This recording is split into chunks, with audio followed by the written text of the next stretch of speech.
বনে দাও রাষ্ট্রিকা, এটা আপনাদের আহ, পরীক্ষার জন্য খুব গুরুত্বপূর্ণ একটা প্রবন্ধ।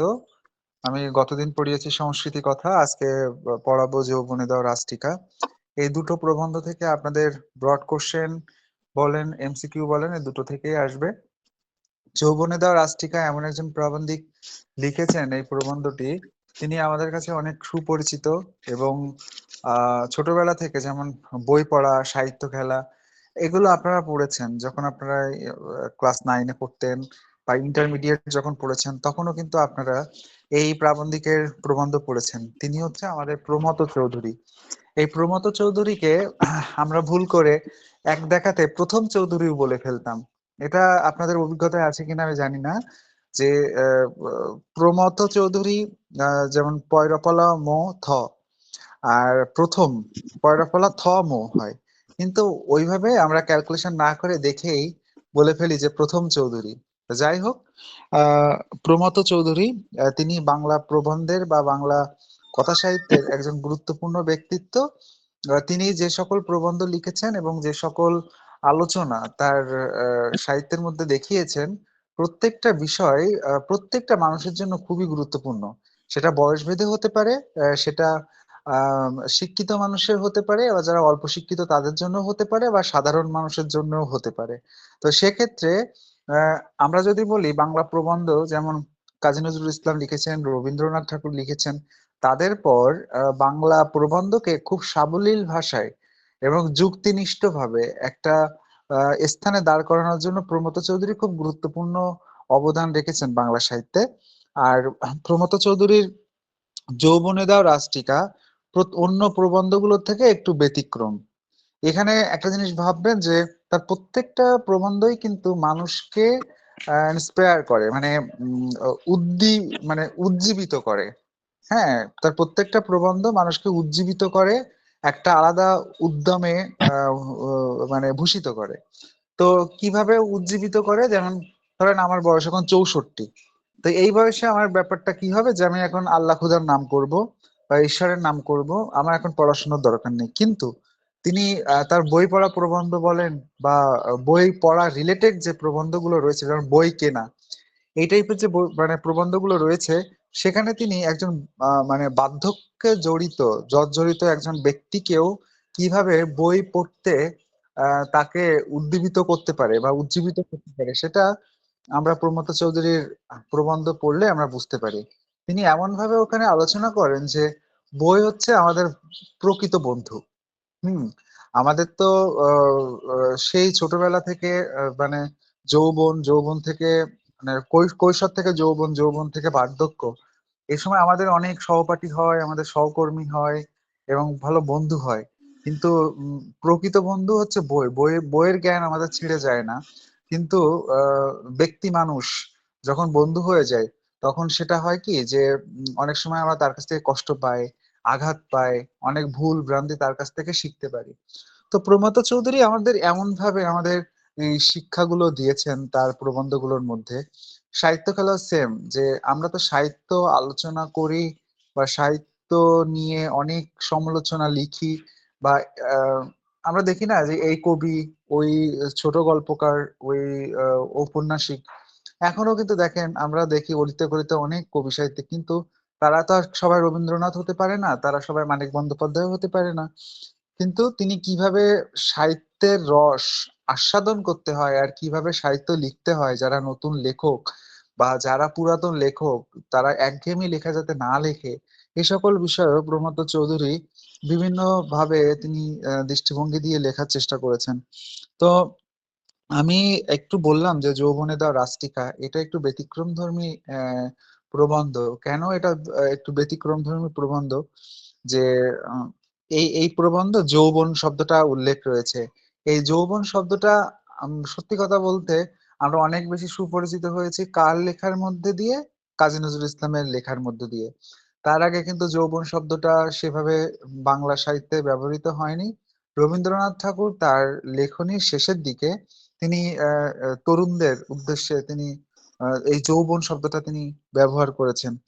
আচ্ছা, তারপরে প্রমথ চৌধুরী যৌবনে দাও রাষ্ট্রকে খুবই খুবই গুরুত্বপূর্ণ একটা প্রবন্ধ হয়ে উঠেছে আমাদের এখানে সাহিত্যে।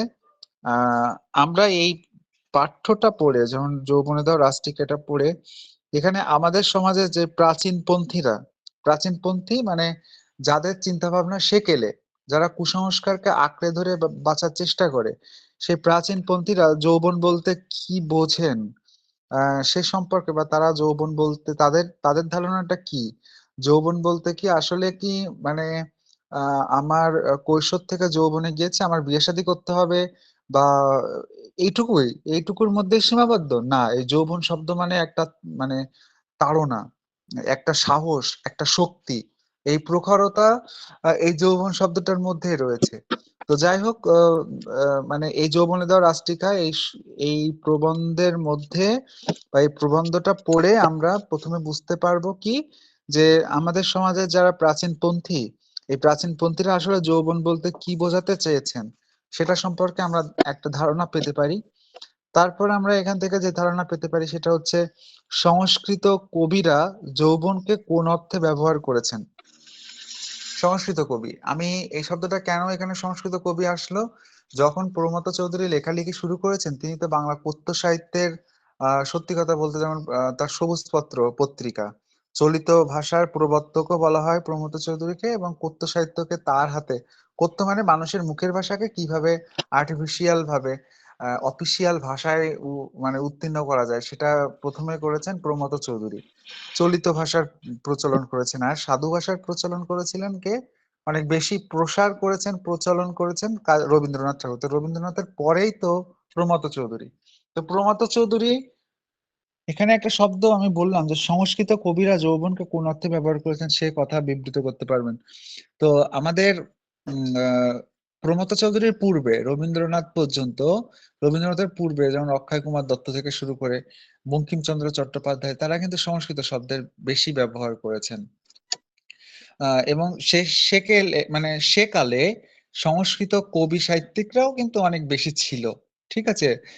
তো যৌবন বলতে, তাহলে আমি প্রথমে কি বললাম, প্রাচীনপন্থীরা কি বলতে চেয়েছেন, আর সংস্কৃত কবিরা যৌবন বলতে কেন মানে কোন অর্থে ব্যবহার করেছেন, এবং যৌবন বলতে কি বলেছে, মানে বোঝাতে চেয়েছে, এবং যৌবনকে কোন অর্থে ব্যবহার করেছেন সেটা সম্পর্কে একটা ধারণা পেতে পারবো আমরা।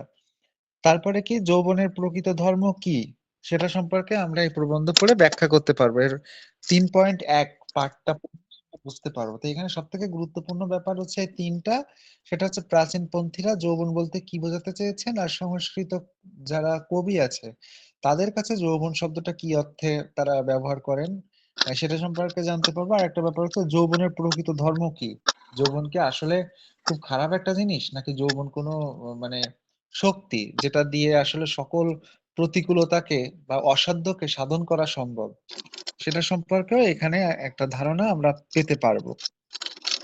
যদি আমরা এই যৌবনে দেওয়া রাষ্ট্রিকা প্রমথ চৌধুরীর এই প্রবন্ধের ভূমিকা অংশটা দেখি অল্প একটু, তাহলে আমাদের মোটামুটি একটা ধারণা জন্মাবে। সে ধারণাটা কি, দেখেন, বাংলা গদ্য সাহিত্যে প্রমথ চৌধুরী তার একটা নিজস্ব একক ভঙ্গি ছিল, এবং সেই একক ভঙ্গিতে তিনি অনন্য এবং অনবদ্য। তার এই ভঙ্গিটা কি, আমি একটু আগে বললাম যে তিনি কথ্য সাহিত্য বলেন বা প্রমথ চৌধুরীর একটা ব্যাপার হচ্ছে তিনি চলিত ভাষা রীতির প্রবর্তক বা ইয়ে করেছেন তার সবুজ পত্র পত্রিকার মধ্যে দিয়ে।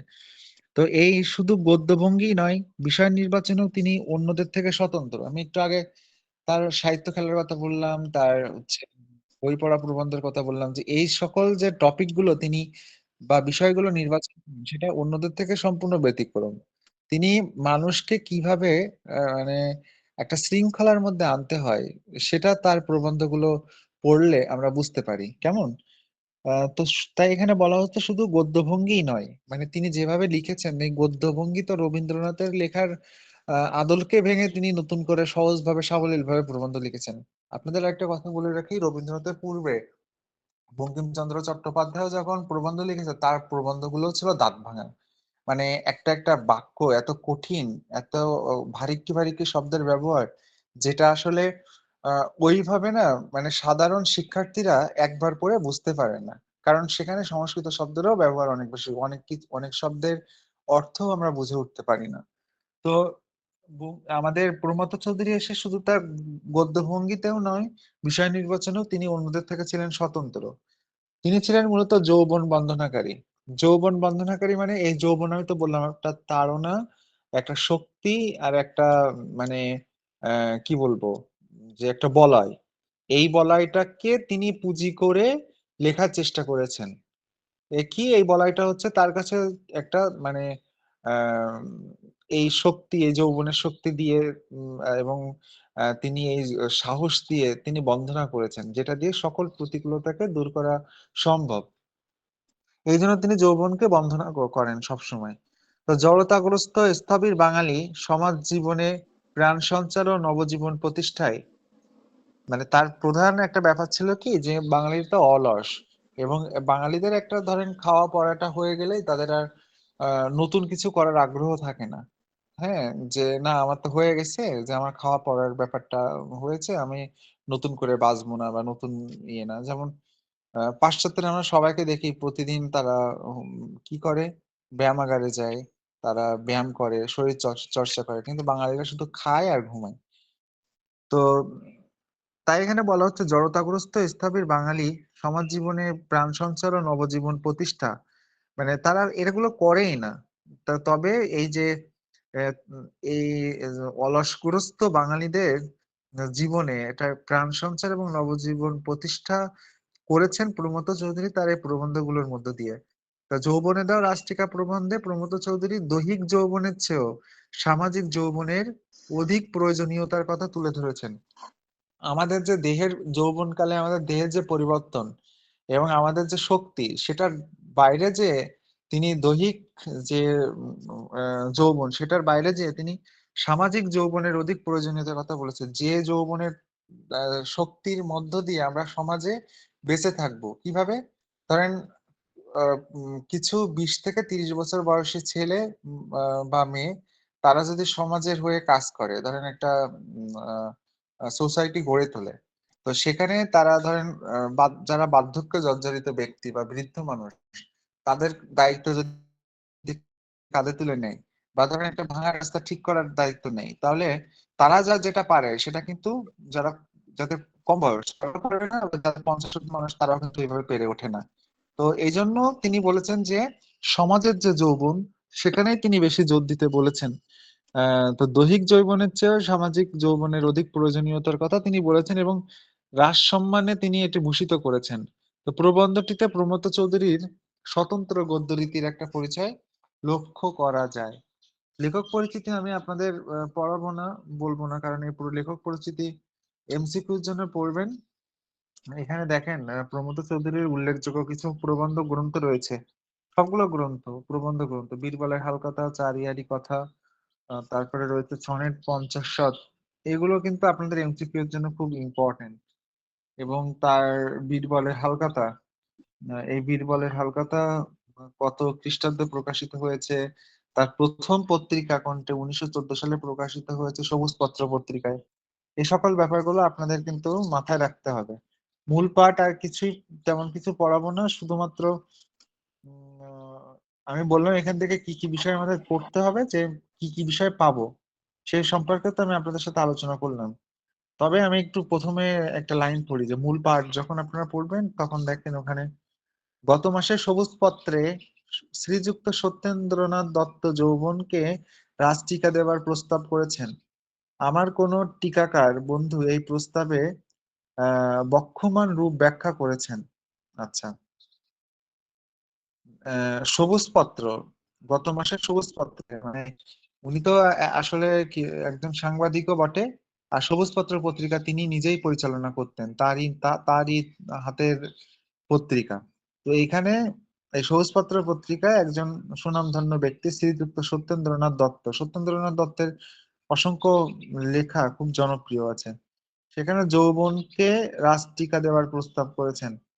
আচ্ছা, আমার কোন টিকাকার বন্ধু এই প্রস্তাবের বক্ষমান রূপ ব্যাখ্যা করেছেন। দেখেন পরেরটা কি হচ্ছে, পরের প্যারাতে বলা হচ্ছে যে যৌবনকে টিকা দেওয়ার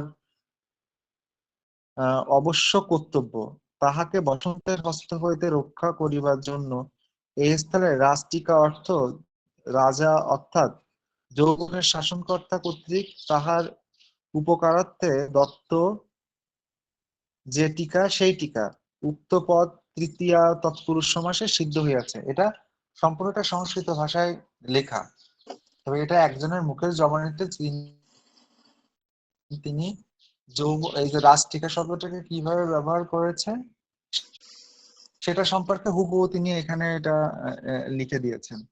তো পরবর্তীতে দেখেন যে উল্লেখিত ভাষ্য আমি রহস্য বলে মনে করিতাম যদি না আমার জানা থাকতো যে এদেশে জ্ঞানী ব্যক্তিদিগের মতে মনের বসন্ত ঋতু ও প্রকৃতির যৌবনকাল দুটো আশায়েস্তা, অতএব শাসনযোগ্য। আপনারা পড়লে এখানে বুঝতে পারবেন, কোনো অসুবিধা নেই। আহ মেইন ব্যাপারটাই আপনারা এখানে যে আমি প্রথমে তিনটা পয়েন্টের কথা বললাম ওটা মাথায় রেখে পড়বেন। প্রাচীনপন্থীরা যৌবনকে যৌবন বলতে কি বুঝিয়েছেন বা কি বোঝেন, আর সংস্কৃত কবিরা যৌবনকে কোন অর্থে ব্যবহার করেছেন, আর যৌবনের প্রকৃত ধর্ম কি সেটা। শব্দত্ব টিকা এটা সব সব মানে ইয়ের জন্য গুরুত্বপূর্ণ, গ্রন্থের জন্য ইম্পর্টেন্ট, মানে এখান থেকে এমসিকিউ আসে। তো সবুজ পত্র মানে এই সবুজ একটু আগেই বললাম প্রমত্ত চৌধুরী সম্পাদিত মাসিক পত্রিকা 1914 খ্রিস্টাব্দে প্রকাশিত হয়। বাংলা ভাষায় চলিত গদ্যরীতি প্রতিষ্ঠায় এই পত্রিকা বিশেষ ভূমিকা পালন করে। এই পত্রিকাকে কেন্দ্র করে এক লেখক গোষ্ঠী গড়ে ওঠে। রবীন্দ্রনাথ ঠাকুরও ছিলেন পত্রিকাটির নিয়মিত লেখক। এরপর সত্যেন্দ্রনাথ দত্তের কথা কিন্তু একটু আগে আমি বললাম। জন্ম 1882 খ্রিস্টাব্দে, মৃত্যু 1922 খ্রিস্টাব্দে। রবীন্দ্রনাথের সমসাময়িক কবি। তবে এই সত্যেন্দ্রনাথ দত্তকে কিন্তু ছন্দের জাদুকরও বলা হয়, তবে রবীন্দ্র অনুসারী নন তিনি। রাষ্ট্রিকা রাষ্ট্রিকা শব্দটা তিলক অর্থে ব্যবহার করা হয়। আপনারা দেখেছেন না, যারা সনাতন ধর্মাবলম্বী আছেন তারা কপালে তিলক ব্যবহার করে।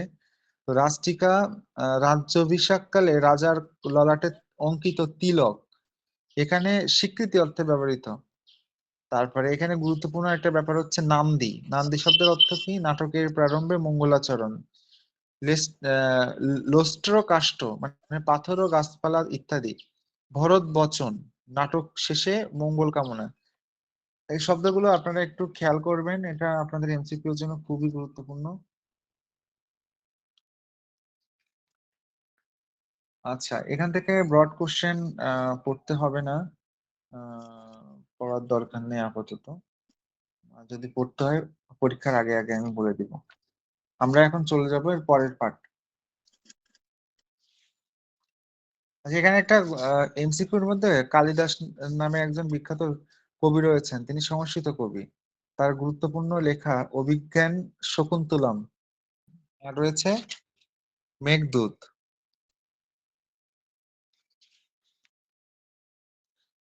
আচ্ছা, এখান থেকে যদি পার্ট আমরা পড়ি মানে 3.2, 3.2 এখানে এই পাঠে কি কি বলা হচ্ছে যে সংস্কৃত সাহিত্যে কোন দুটি বিষয় প্রাধান্য পেয়েছে সেগুলো শনাক্ত করতে পারবেন।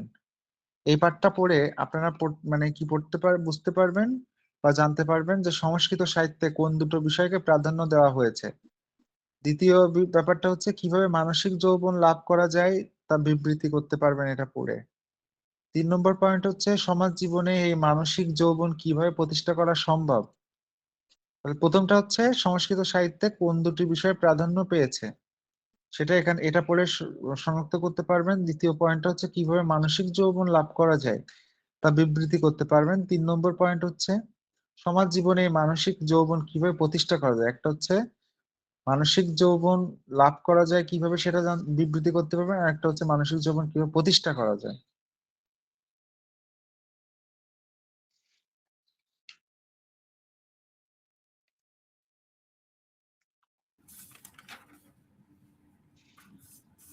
আচ্ছা, এখান থেকে স্যার এখানেও শব্দার্থ টিকে আছে, ওখান থেকে কি সংক্ষিপ্ত আকারে প্রশ্নগুলো আসবে, এমসিকিউ গুলো? এমসিকিউ গুলো সংক্ষিপ্ত আকারে আসে না। এমসিকিউ তে যেমন 4টা করে অপশন থাকে, শুধুমাত্র আপনার যেটা উত্তর সেটা লিখতে হয়। যেমন মায়াবাদী। মায়াবাদী শব্দের অর্থ কি? এখানে এখানে এখানে দেখেন তো মায়াবাদী শব্দের অর্থ জগৎ জীবন সবই মিথ্যা, ব্রহ্মই শুধু সত্য। এরকম 4টা অপশন থাকবে, যেটা উত্তর সেটাই আপনাদের লিখতে হবে।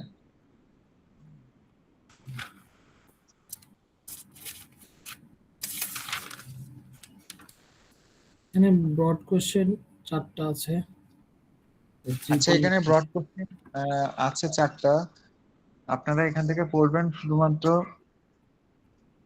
যৌবনেদা রাষ্ট্রিকা প্রবন্ধে সংস্কৃত সাহিত্য সম্পর্কে যে বক্তব্য উপস্থাপন করা হয়েছে তা বিবৃত করুন। যৌবনেদা রাষ্ট্রিকা প্রবন্ধে মানে 3 নম্বর কোশ্চেন বইতে যেটা দেওয়া আছে। আচ্ছা আচ্ছা, আমি ওইটাকে স্কিপ করে দিচ্ছি। 2 নম্বর কোশ্চেন পড়বেন। 2 নম্বর, প্রমথ চৌধুরী তার যৌবনেদা রাষ্ট্রিকা প্রবন্ধে দৈহিক যৌবন নয় মানসিক যৌবনের কথা বলেছেন, ব্যাখ্যা করুন। এই টাইপের একটা কোশ্চেন পড়বে, কারণ এখানে 2 নম্বর কোশ্চেনের উত্তর দেওয়া আছে, তাহলে এটা আপনাদের সহজ হবে। 2 নম্বর কোশ্চেনের উত্তর দেওয়া আছে, তার যৌবনেদা রাষ্ট্রিকা প্রবন্ধে দৈহিক যৌবন নয় মানসিক যৌবনের কথা বলে, ব্যাখ্যা করুন। আমি কোশ্চেনটাকে শর্ট করে দিয়েছি। এই যে 2 নম্বর রচনামূলক প্রশ্নের উত্তরেই সবটাই দেওয়া আছে, আমি তারপরে একবার পড়ে যাচ্ছি। কবি সত্যেন্দ্রনাথ দত্ত মাসিক সবুজ পত্রে সবুজ পাতার গান শিরোনামে কবিতায় যৌবনে রাষ্ট্রিকা পড়ানোর প্রস্তাব দিলে জনৈক বা জনৈক সমালোচকের বিরূপ সমালোচনা করেন। মানে প্রমথ চৌধুরীর সবুজ পত্র পত্রিকাতে সত্যেন্দ্রনাথ দত্ত যৌবনকে রাষ্ট্রিকা বা যৌবনকে রাষ্ট্রিকা পড়ানোর কথা বললে, এখন এখানে সেই যিনি সমালোচনা করেছেন বা অন্য একজন রাইটার, তার নাম এখানে বলা হয়নি, সেখানে বলা হচ্ছে জনৈক সমালোচক এটা নিয়ে বিরূপ সমালোচনা করেছেন। প্রমথ চৌধুরী ওই সমালোচনার জবাবে রচিত যৌবনেদা রাষ্ট্রিকা প্রবন্ধে যৌবনের প্রশস্তি পরিবেশন করেন। তবে এ যৌবন রক্ত মাংসের দেহ নির্বাণ নয়, মনের বিশাল ও ব্যাপক ভাবমণ্ডলে এর প্রতিষ্ঠা। কেন তিনি মানসিক যৌবনের কথা বলেছেন তা বিস্তারিতভাবে উল্লেখ আছে এই প্রবন্ধের মধ্যে। ব্যক্তিজীবন ও তার যৌবন অনিত্য, কিন্তু সামগ্রিকভাবে সমাজ জীবনে তা যদি প্রতিষ্ঠা করা সম্ভব হয় তবে সেটা নিত্য হয়ে ওঠে। সমাজ জীবনে যৌবনের প্রতিষ্ঠা করা অসম্ভব নয়। মানে মেইন ব্যাপারটা হচ্ছে এখানে যাই লেখেন না কেন আপনারা, যে দৈহিক যৌবন নয় মানসিক যৌবন টাই গুরুত্বপূর্ণ, যেটার মধ্যে দিয়ে সমাজেও সমাজের কল্যাণ করা যায়, সমাজের মানুষের মঙ্গল চাওয়া যায়। ঠিক আছে, জাস্ট এই প্রবন্ধ তো এখানে গল্প না, জাস্ট এই বিষয়গুলোকে এখানে আপনারা একটু নিজেদের মতো করে লিখবেন। প্রমথ চৌধুরী বলেছেন যে একের দেহের যৌবন অপরের দেহে প্রবেশ আহ, করিয়ে দেওয়ার জো নেই, কিন্তু একের মনের যৌবন লক্ষ লোকের মনে সংক্রমণ করে দেওয়া যেতে পারে। কথাটা দেখেছেন কত আহ, বিস্তারিত এবং কত ব্যাখ্যামূলক একটা কথা। প্রমথ চৌধুরী তার প্রবন্ধের মধ্যেই বলেছেন যে একের দেহের যৌবন অপরের দেহে প্রবেশ করিয়ে দেওয়ার জো নেই, কিন্তু একের মনের যৌবন লক্ষ লোকের মনে সংক্রমণ করে দেওয়া যেতে পারে। সমাজ সমাজে যেহেতু লক্ষ মানুষের বাস, সেহেতু এভাবেই সমাজে যৌবন প্রতিষ্ঠা সম্ভব।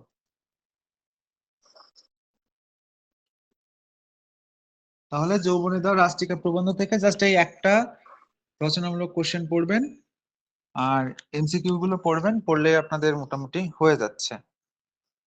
আর বাংলা প্রথম পত্রের জন্য আর যা যা ইম্পর্টেন্ট আপাতত, যদি আপনাদের নেক্সট আগস্ট মাস থেকে যদি ক্লাস শুরু হয়, কি কি সেখানে বাংলা সেকেন্ড পত্রটা বেশি কঠিন, সেটাতে বেশি জোর দিতে হবে।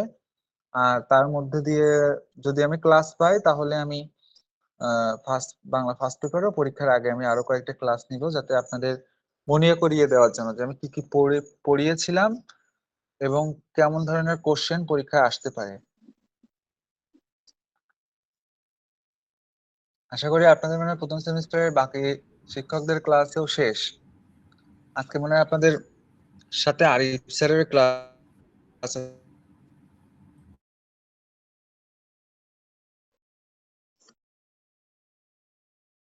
আছে ইংলিশের। হ্যাঁ স্যার। আর বাকি কোর্স গুলো মানে শেষ হয়ে গিয়েছে। যাই হোক আপনার রইল, হ্যাঁ স্যার, বাকি যে কোনো কোর্সগুলো। সময় বিষয়ের মধ্য দিয়ে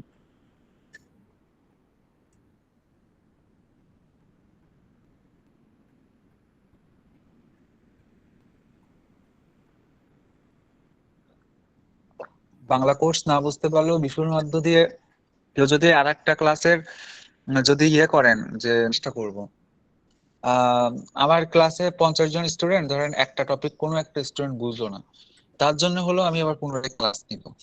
আর বাংলা সেকেন্ড পেপার আসলে কঠিন বিষয়। আপনারা জানেন যে আমরা ব্যাকরণে সবাই কাঁচা থাকি, আর বিশেষ করে বাংলা ব্যাকরণটা বেশি কঠিন। সমাস, কারক, বিভক্তি, প্রকৃতি, প্রত্যয় এগুলো বুঝে উঠতেও সময় লাগে। যদি আমাদের ফেস টু ফেস ক্লাস হতো, মানে অফলাইন ক্লাস হতো, তাহলে আমরা এটা প্র্যাকটিক্যালে শেখাতে পারতাম, ক্লাস বুঝাতে পারতাম। কিন্তু অনলাইন ক্লাস হওয়াতে ওটা একটু অনেক কঠিন হয়ে যায়। তো অসুবিধা নেই, এখানে স্যার যতটুকু সহজ করে বাংলায় স্যার পড়ানো সেকেন্ড যায়। পেপারে 10টা ক্লাস ইউনিট পেলে আছে। আমি অবশ্যই আপনাদের সাথে, হ্যাঁ হ্যাঁ, 10টা ইউনিট আছে। হুম। আমি ওটা শর্ট করে আমি আমার মতো করে যদি ক্লাস পাই আমি আমার মতো করে পড়াবো, কোনো অসুবিধা নেই। খারাপের কোনো চিন্তা ইয়ে নেই, কারণ নেই, আমি দেখবো। তা আপনাদের কি কারো কোনো জিজ্ঞাসা আছে কোনো বিষয় নিয়ে? হ্যাঁ স্যার, আপনি প্রথমে যেটা বললেন পার্ট 3.1 যোগনীদর রাষ্ট্রিকা আর সংস্কৃত কথা, 4.1 আর 4.2, এই এই তিনটা অধ্যায় থেকে বললেন যে প্রশ্ন আর আসবে। তো এগুলো আমরা কি 4.1 আর 4.2 দুইটাই থাকবে, সংস্কৃত কথা দুইটাই দেখবো? হ্যাঁ হ্যাঁ হ্যাঁ, কারণ সংস্কৃতি, কথা, প্রবন্ধ এই দুটো পার্ট মিলিয়েই, হ্যাঁ, দুটো পার্ট মিলিয়ে আপাতত বাংলা প্রথম পত্র পড়ার দরকার নেই। পরীক্ষা তো এখনো হওয়ার 4 মাস বাকি। আমি হচ্ছে আবার ক্লাস নিয়ে নিব, নিয়ে আর কি কি পড়তে হবে সেটা আমি সে সময় বলে দিব, কোনো অসুবিধা নেই। আচ্ছা স্যার। ভালো লাগা থেকে তো যদি পড়তে ইচ্ছা হয় তাহলে পড়ুন, তাছাড়া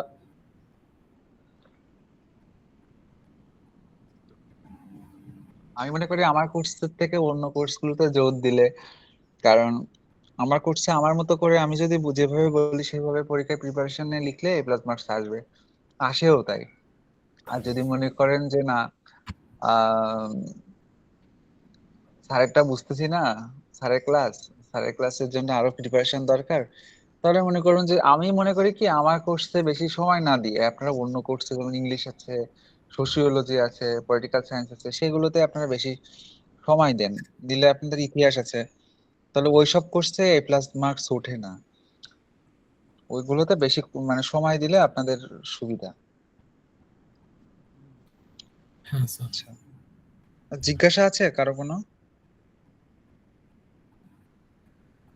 আচ্ছা, তাহলে আমি আজকে ক্লাসটা এখানে শেষ করলাম। সবাই ভালো থাকি, সবাই সবার জন্য প্রার্থনা করি, দোয়া করি। আর আজকের মতো ক্লাস শেষ হলো। যদি নোটিশ হয় যে আমি যদি ক্লাস পাই, তাহলে তো আর চিন্তার কোনো কারণ নেই। আমি সামনের মাস থেকে শিডিউল অনুযায়ী ক্লাস নিব, কোনো অসুবিধা হবে না। তো সবাই ভালো থাকবেন। আচ্ছা স্যার, একটা দিন তো আপনাদের সাথে খুব ভালোভাবে কাটালাম। আর আর কি, সবার জন্য শুভকামনা। আপনাকে অনেক ধন্যবাদ স্যার।